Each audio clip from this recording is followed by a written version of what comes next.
ठाकुर जी अपने भक्तों के लिए क्या कर सकते हैं, इसकी कल्पना भी हम नहीं कर सकते। ये प्रसंग सुनिए, मैं सच कह रहा हूं, दिमाग हिल जाएगा। आंखें बंद करके सुनिएगा और जो भी अनुभूति आपको हो उस अनुभूति को कमेंट में लिखिएगा। हरे कृष्ण दोस्तों, मैं हूं अनुज शर्मा।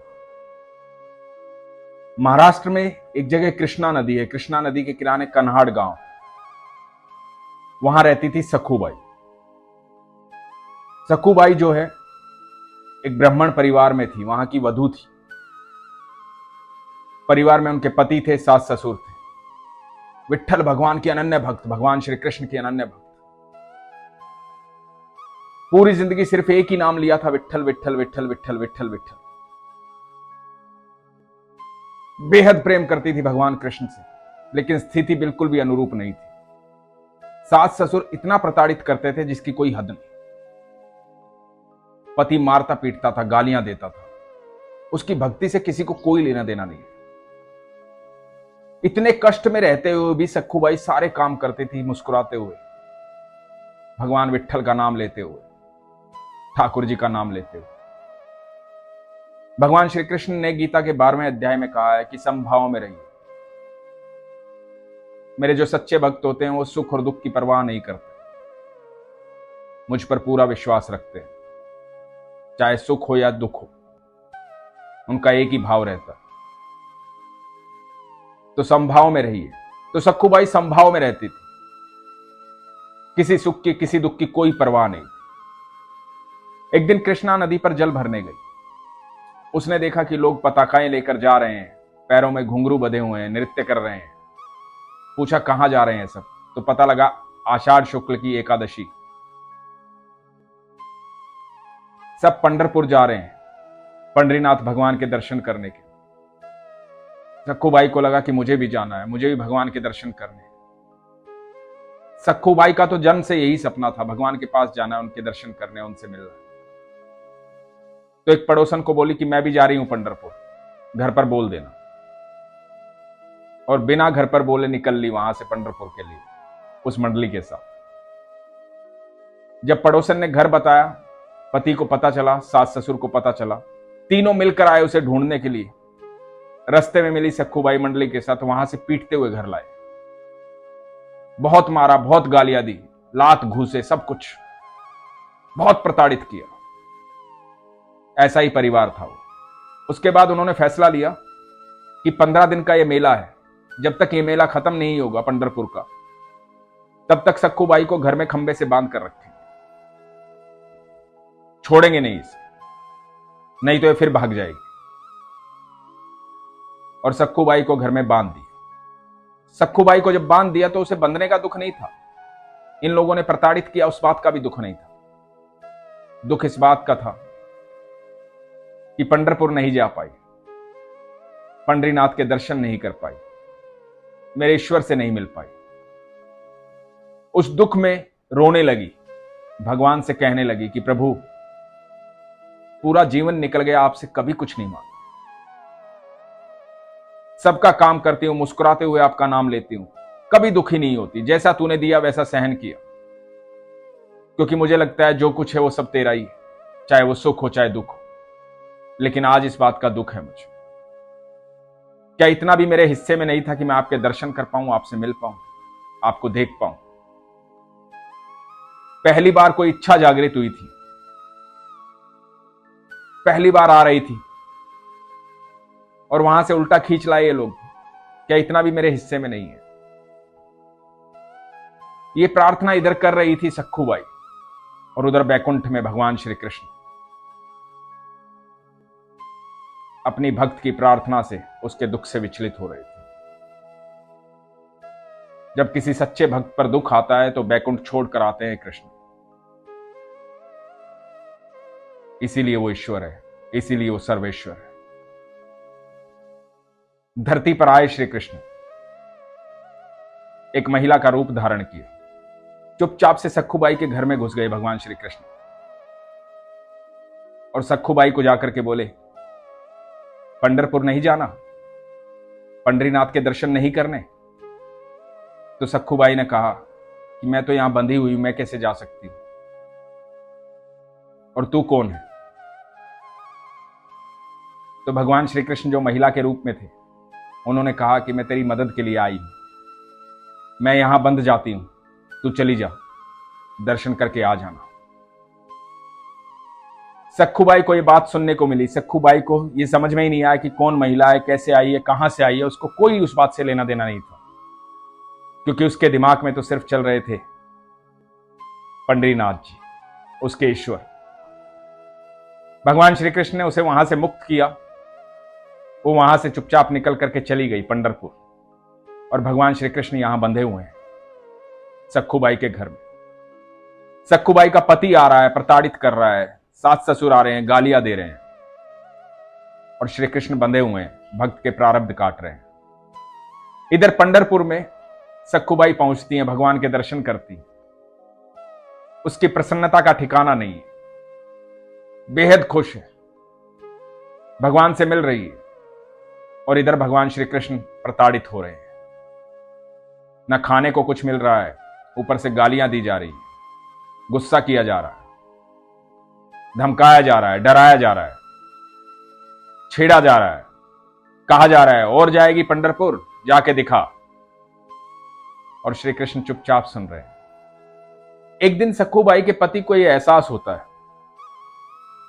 कि मेरी पत्नी है, भूखी प्यासी है, कई दिन हो गए हैं, बांध के रखा है, कहीं भूख प्यास से मर ना जाए, मर गई तो दूसरा विवाह भी नहीं होगा।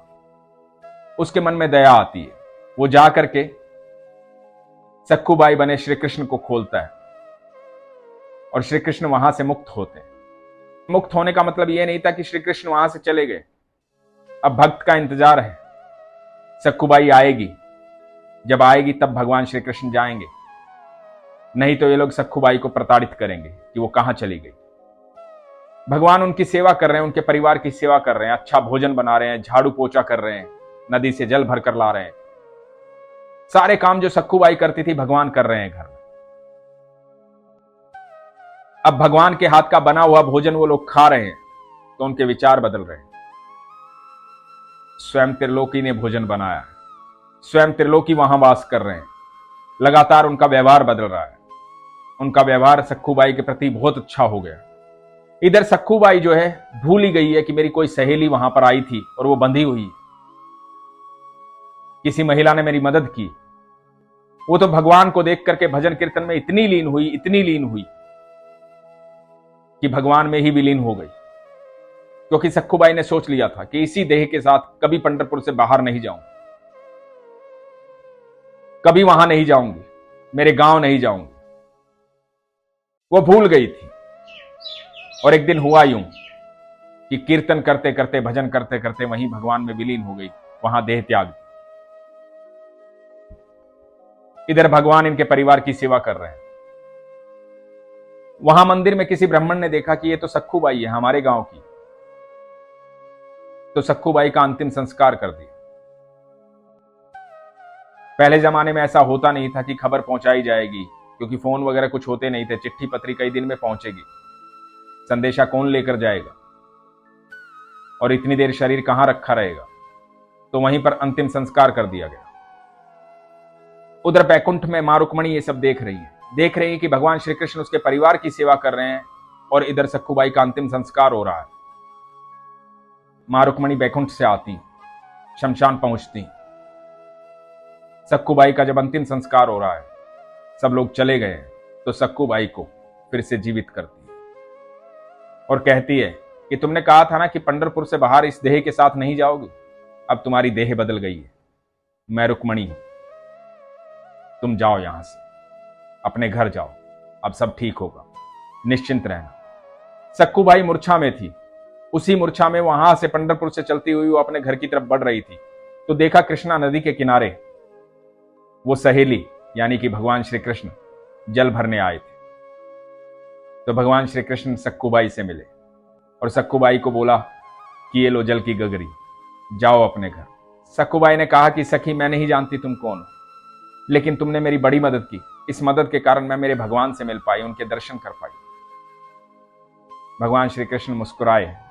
सखूबाई अपने घर पहुंची तो देखा कि सबका व्यवहार बदला हुआ है, सब प्रेम से बातें कर रहे हैं, ऐसे व्यवहार की कभी कल्पना भी नहीं की थी।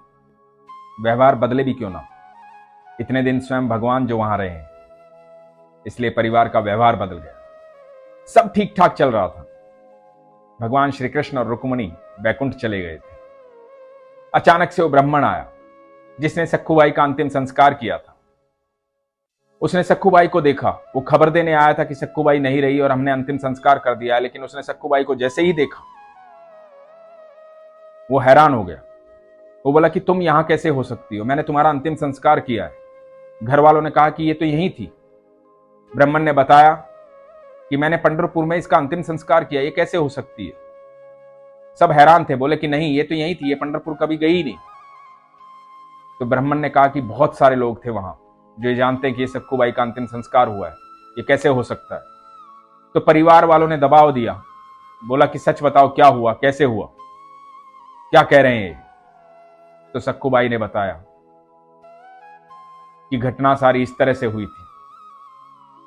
मूर्छा में थी, मुझे सब कुछ याद नहीं, लेकिन रुक्मिणी जी आई थी। मैं शमशान से बाहर निकली थी, उन्होंने कहा था तुम जाओ सब ठीक मिलेगा। जब परिवार को यह सारी बात पता चली तो परिवार खुद को क्षमा नहीं कर पाया, भाव विभोर हो गया। हमारे घर भगवान श्री कृष्ण आए थे, हमने उनको बांध के रखा, विट्ठल भगवान को बांध के रखा, हम कैसे क्षमा मांगे। हमारी बहू लक्ष्मी है, ऐसी भक्त है जिसके लिए स्वयं भगवान आए। उस दिन से उस घर का व्यवहार बदल गया। प्रेम ही प्रेम था वहां पर, भक्ति ही भक्ति थी वहां पर। दोस्तों, बहुत सारे संदेश मुझे आते हैं। लोग कहते हैं कि मेरे घर में लोग नॉनवेज खाते हैं, मैं नहीं खाता या मैं नहीं खाती, तो मैं क्या करूं, मैं कैसे लड्डू गोपाल की सेवा करूं, मैं भगवान की कैसे सेवा करूं। बहुत सारे लोगों के घर में बहुत सारी परेशानी है। किसी की सास नहीं मानती, किसी का ससुर नहीं मानता, किसी के पति नहीं मानते, कोई भगवान को मानता है, कोई नहीं मानता। आप यकीन मानना, ऐसी परिस्थिति में भी आपका विश्वास यदि कमजोर नहीं होता है तो स्वयं भगवान आपके पास मिलने आते हैं और आपकी रक्षा करते हैं, आपके साथ रहते हैं। यह विश्वास हमेशा बनाए रखना। भक्त प्रहलाद के घर में भी यही परिस्थिति थी और सखुबाई के घर में भी यही परिस्थिति थी। जब परिस्थितियां आपके अनुकूल ना हो, उसके बाद भी आपका विश्वास ना डगमगाए, तो सोचना कि साक्षात श्री कृष्ण ने आपको चुना है। भगवान श्री कृष्ण आपके साथ हैं। आपके प्रारब्ध जल्द खत्म हो जाएंगे और वो आपके प्रारब्ध में आपका साथ देंगे। इसलिए हमेशा कहता हूं, अपने विश्वास को मजबूत रखो, अपना ख्याल रखो। हरे कृष्ण।